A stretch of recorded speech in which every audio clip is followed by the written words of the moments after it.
तो चलो बघूया स्कूल हेल्थ सर्व्हिसेस आणि टॉपिक हिंदीमध्ये एक्सप्लेन करते ताकि हिंदी आणि मराठी दोघी लँग्वेज आणि इंग्लिश लँग्वेज वाल्यांना तिन्ही लँग्वेज वाल्यांना कंफर्टेबल राहील. तर चलो देखते हैं health problems of school children. तो सबसे पहले देखिए हेल्थ प्रॉब्लम अभी स्कूल चिल्ड्रन के लेवल पे. तो चिल्ड्रन लेवल पे कौन से हेल्थ प्रॉब्लम रहती है. तो वो ठीक से खाना नहीं खाते तो मेल न्यूट्रिशन ओके. जल्दी कहाँ पे भी हाथ वगैरह धोते नहीं है, क्लीन नहीं रहते, मस्ती वगैरह करते ज्यादा तो इन्फेक्टियस डिसीज.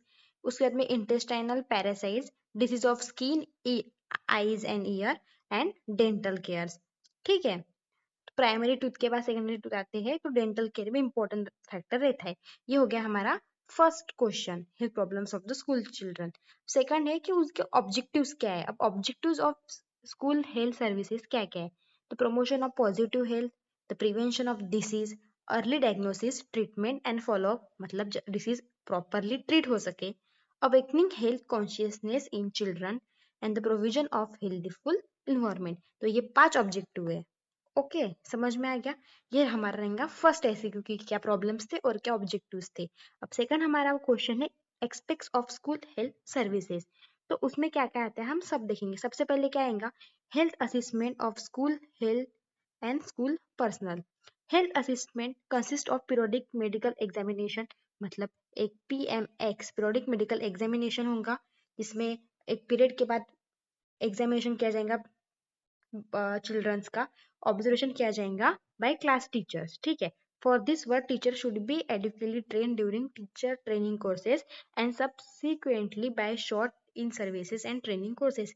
इसी के लिए टीचर्स को ट्रेन किया जाएगा in short and simple.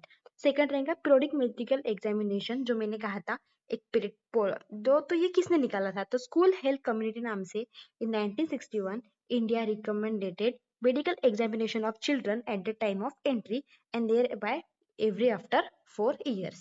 Understood? Next है school personnel. Medical examination should be given to the teachers and other school personnel.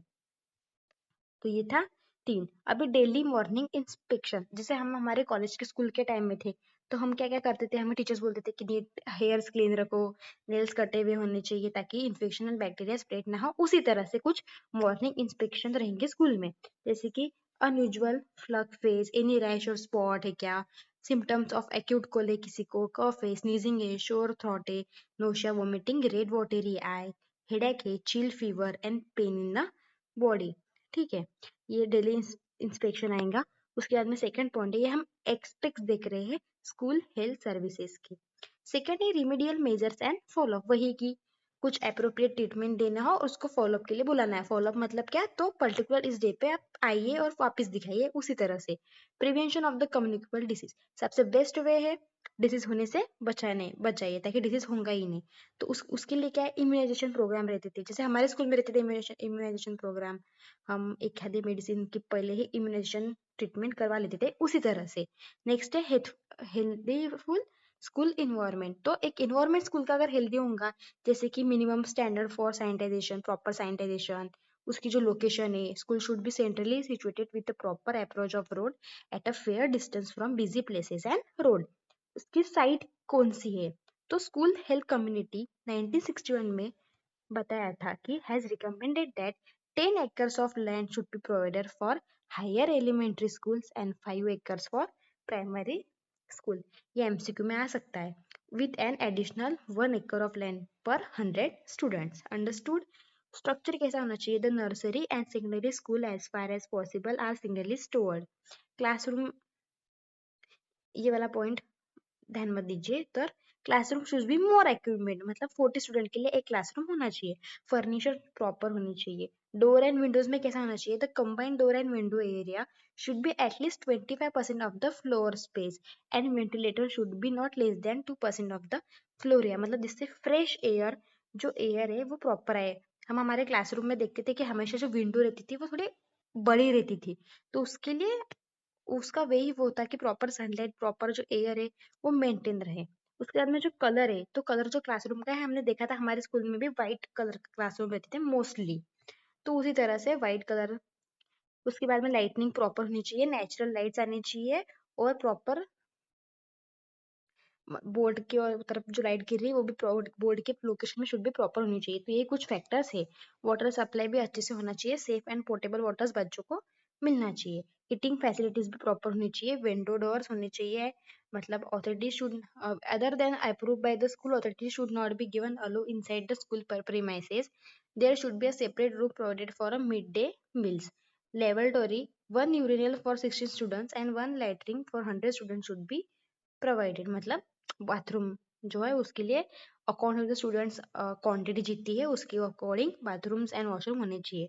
और जो अदर एक्सपेक्ट में आती है तो nutritional services, mental health, dental health and first and emergency care भी school में available होनी चाहिए।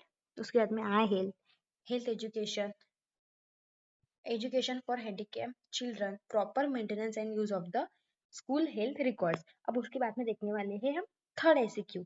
हम थर्ड एसीक्यू क्या है, the duties of the school medical practitioner. अभी ये बहुत बेसिक क्वेश्चन है कि अगर आप मेडिकल ऑफिसर होंगे तो आप क्या करेंगे। वही एक रेगुलर एप्रोप्रिएटली आप विजिट्स लोगे स्कूल मेडिकल सेंटर्स में, इम्यूनाइजेशन प्रोग्राम्स रखेंगे, प्रॉपर इम्यूनाइजेशन देंगे। उसके बाद में pre employment medical for staffs. आप ऑक्यूपेशनल इन्वायरमेंट हेल्थ मैटर करते हैं तो उस पर आप एडवाइस दोगे। Individual patients health should be according to the content. उसके बाद में annual report of the schools governing body. तो, तो ये था हमारा स्कूल हेल्थ सर्विसेज, जिसमें कि सिलेबस कॉपी में जितने क्वेश्चन थे हमने उतने कवर किए। और पेपर में आपको इसमें से इतना ही लिखना है। प्रॉपर पॉइंट्स पर मार्किंग रहती है पेपर में। आप कितना ज्यादा कंटेंट लिखते हैं वो मैटर नहीं करता, आप कितना अप्रोप्रिएट लिखते हैं वो ज्यादा मैटर करता है। तो point wise proper points mention करने पड़ते हैं। ठीक है, तो एक ऐसे क्यू के लिए 1.5 पेज इक्वल रहता है। तो हमने 4 जो क्वेश्चन थे सिलेबस कॉपी में के वर्क कवर किए। और हाँ, नेक्स्ट वीडियो भी आएंगी जल्दी। तो आप जल्द से चैनल को सब्सक्राइब कर लीजिए और कमेंट सेक्शन में नोट्स के लिए मैसेज कीजिए। Thank you.